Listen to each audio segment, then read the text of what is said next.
Pride and Prejudice by Jane Austen. Chapter 21.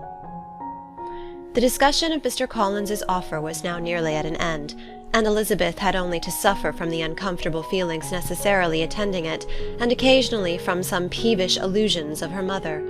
As for the gentleman himself, his feelings were chiefly expressed, not by embarrassment or dejection, or by trying to avoid her, but by stiffness of manner and resentful silence.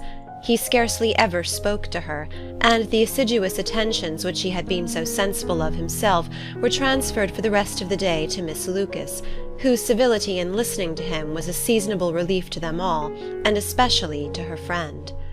The morrow produced no abatement of Mrs. Bennet's ill-humour or ill-health. Mr. Collins was also in the same state of angry pride. Elizabeth had hoped that his resentment might shorten his visit, but his plan did not appear in the least affected by it. He was always to have gone on Saturday, and to Saturday he meant to stay.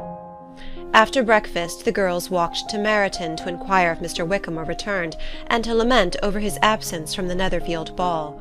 He joined them on their entering the town, and attended them to their aunt's, where his regret and vexation, and the concern of everybody, was well talked over.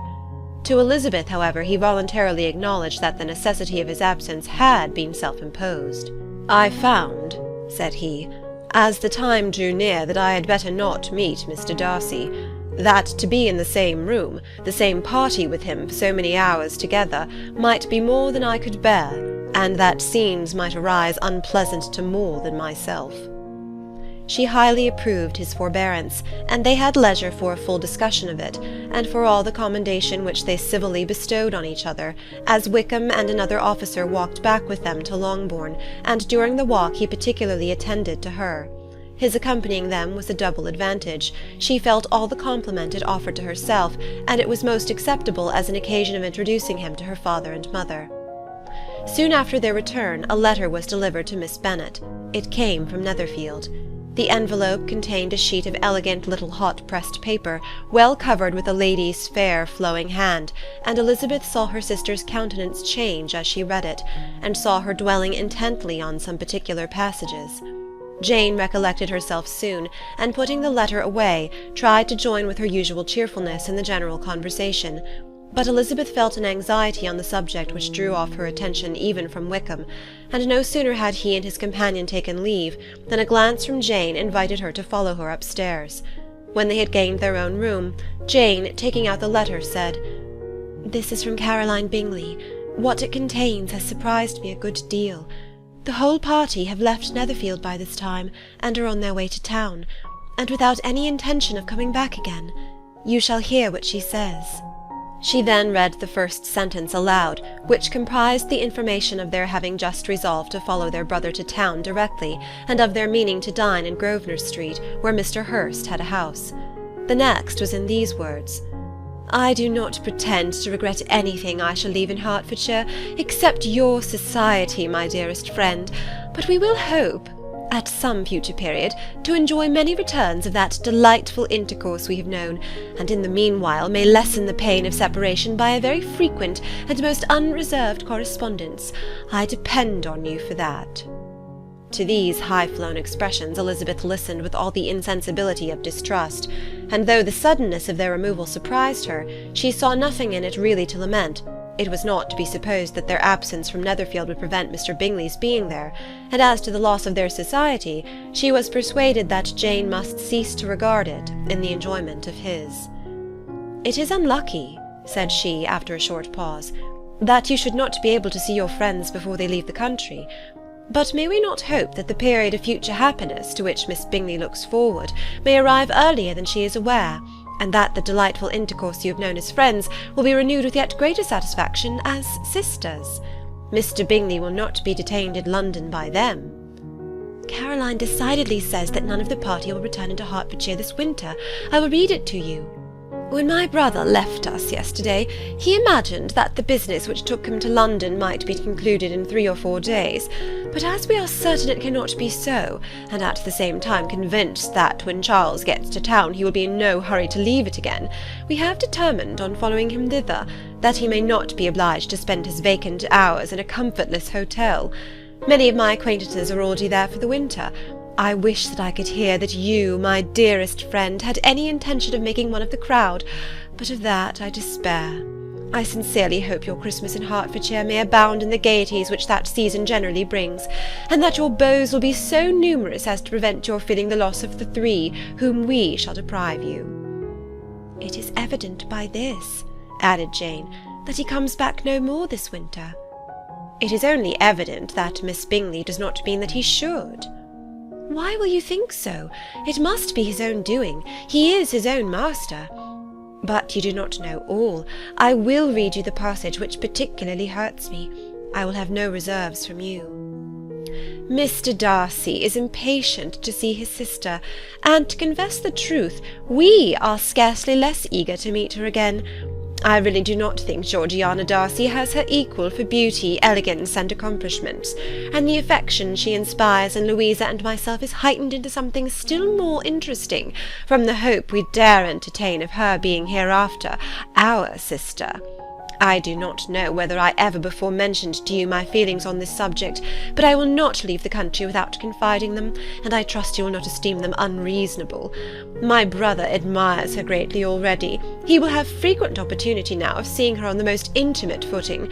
Her relations all wish the connection as much as his own, and a sister's partiality is not misleading me, I think, when I call Charles most capable of engaging any woman's heart. With all these circumstances to favour an attachment, and nothing to prevent it, am I wrong, my dearest Jane, in indulging the hope of an event which will secure the happiness of so many? What do you think of this sentence, my dear Lizzie? Said Jane as she finished it. Is it not clear enough?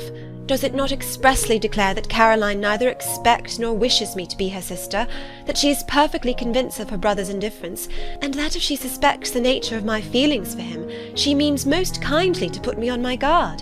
Can there be any other opinion on the subject? Yes, there can, for mine is totally different. Will you hear it? Most willingly. You shall have it in a few words.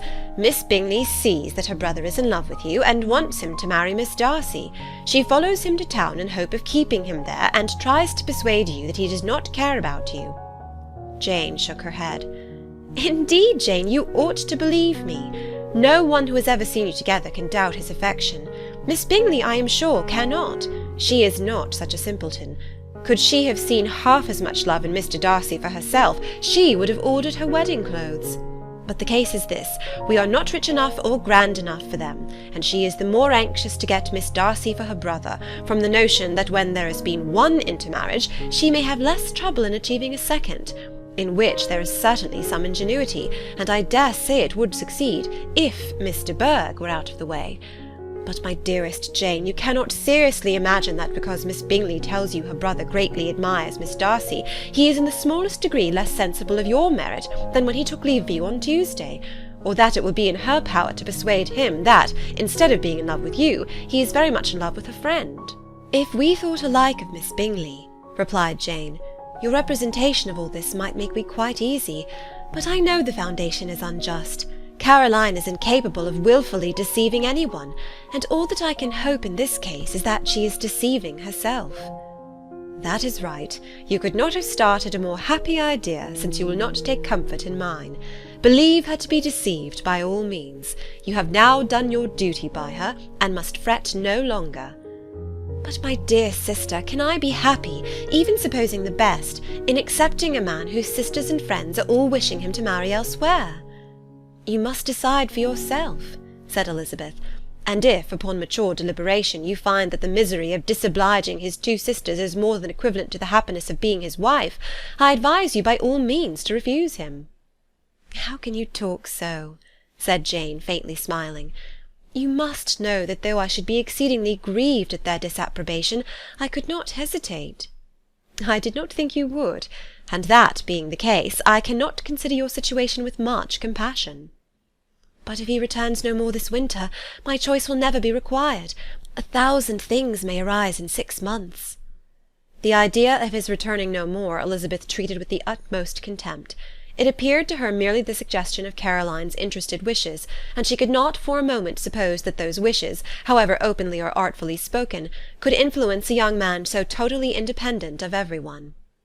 She represented to her sister as forcibly as possible what she felt on the subject, and had soon the pleasure of seeing its happy effect. Jane's temper was not desponding, and she was gradually led to hope, though the diffidence of affection sometimes overcame the hope, that Bingley would return to Netherfield and answer every wish of her heart. They agreed that Mrs. Bennet should only hear of the departure of the family, without being alarmed on the score of the gentleman's conduct, but even this partial communication gave her a great deal of concern, and she bewailed it as exceedingly unlucky that the ladies should happen to go away just as they were all getting so intimate together. After lamenting it, however, at some length, she had the consolation that Mr. Bingley would soon be down again, and soon dining at Longbourn, and the conclusion of all was the comfortable declaration that though he had been invited only to a family dinner, she would take care to have 2 full courses.